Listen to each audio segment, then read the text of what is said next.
फलम की कहानी ये कहानी एक ऐसे बच्चे की है जो महज 4 साल की उम्र में इत्तेफाकन बुद्ध मत के अजीम फलसफी बोधि धर्मा की असल तालीमात सीख लेता है। और उन्हीं तालीमात की बुनियाद पर वो अपने अंदर ऐसी ताकत और हिकमत पैदा करता है जो बड़े बड़े जालिमों और बदमाशों को शिकस्त देने के लिए काफी साबित होती है। आगाज कहानी एक छोटे गांव से शुरू होती है जो पहाड़ों और जंगलों के दरमियान वाक़ है। गांव के लोग सुकून और अमन से जीते हैं, लेकिन अक्सर करीबी इलाकों के जालिम बदमाश उन पर हमला करके उनकी फसलें लौट लेते हैं। गांव के बुजुर्ग अक्सर दुआ करते हैं कि कोई मुहाफिज आए जो उनकी हिफाजत करे। इसी गांव में एक मासूम सा बच्चा पैदा होता है जिसका नाम लियांग रखा जाता है। लियांग बहुत शरारती, चंचल और तजस्सुस करने वाला बच्चा है। एक दिन खेलते खेलते वो जंगल के अंदर गहराई तक निकल जाता है और वहां एक पुरानी सनसान खानकाह देखता है। यही वो मकाम है जहां बरसों पहले बोधि धर्मा के पैरोकार रहते थे। हादिसाती तरबियत लियांग खानकाह के अंदर घुस जाता है और वहां उसे एक बहुत बूढ़ा राहब मिलता है जो अब आखिरी शागिर्द के तौर पर अकेला रह गया है। उस राहब का नाम मास्टर योंग है। इब्तदा में मास्टर योंग लियांग को बाहर निकाल देता है, लेकिन बच्चे की मासूमियत और जद देखकर उसे अपने पास रहने देता है।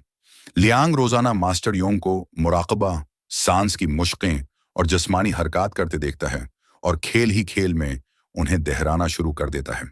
हैरत अंगेज तौर पर वो बहुत जल्द इन मुश्किल हरकत और सांस के उसूलों को सीख लेता है। मास्टर योंग को एहसास होता है कि ये बच्चा आम नहीं, उसकी याददाश्त और ताकत गैर मामूली है।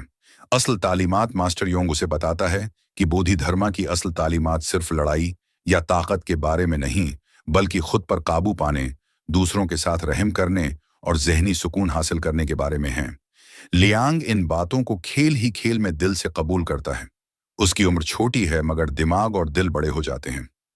वो समझने लगता है कि असल ताकत दूसरों को मारने में नहीं, बल्कि उन्हें बचाने और माफ करने में है।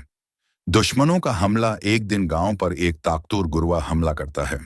ये लोग न सिर्फ खींच जलाते हैं, बल्कि औरतों और बच्चों को भी तंग करते हैं। गांव वाले बिल्कुल बेबस हो जाते हैं। इसी वक्त लियांग, जो अभी सिर्फ 6 साल का हुआ था लेकिन 2 साल की तरबियत पा चुका था, मास्टर योंग के साथ सामने आता है। गांव वाले हैरान रह जाते हैं कि इतना छोटा बच्चा दुश्मनों के सामने खड़ा हो गया है। बहादुरी और हिकमत दुश्मन पहले हिंसते हैं, लेकिन जब लियांग अपनी बर्क रफ्तार हरकतों, करतबों और ताकतवर वारों से उनके बड़े बड़े जंगजुओं को गिरा देता है तो सबके चेहरे जर्द पड़ जाते हैं। लेकिन वो सिर्फ लड़ाई नहीं करता, बल्कि जहां मौका मिलता है दुश्मनों को जिंदा छोड़ देता है और उन्हें कहता है कि ताकत का मकसद दूसरों को दबाना नहीं, बल्कि उनकी हिफाजत करना है। उसकी मासूम मगर ताकतवर आवाज दुश्मनों के दिल तक पहुंचती है। कई दुश्मन शर्मंदा होकर हथियार डाल देते हैं। अख्तिताम गांव वाले लियांग को अपना नजात दहिंदा मान लेते हैं। मास्टर योंग मुस्कुराते हुए कहता है कि ये बच्चा बोधि धर्मा की असल रूह को समझ चुका है, जो बड़े बड़े शागिर्द भी ना समझ पाए। लियांग की कहानी पूरे इलाके में फैल जाती है। वो बिदमाश जो कभी कमजोरों को तंग करते थे, अब डरने लगते हैं। लेकिन लियांग बदला लेने के बजाय उन्हें मुआफी देता है और समझाता है कि अगर वो दूसरों के साथ मिलजुल कर रहेंगे तो सब खुशहाल होंगे। यूं एक 4 साला मासूम बच्चा महज इत्तेफाक से सीखे गए इस बाग के जरिए एक अजीम मुहाफिज, उस्ताद और हीरो बन जाता है। नतीजा ये फिल्म इस बात का पैगाम देती है कि असल ताकत जिस्मानी कुव्वत में नहीं, बल्कि दिल की नरमी, सब्र, माफी और दूसरों की हिफाजत में है। चाहे कोई उम्र में कितना ही छोटा हो, अगर वो सच्ची नीयत से सीखे तो दुनिया का सबसे बड़ा उस्ताद भी बन सकता है।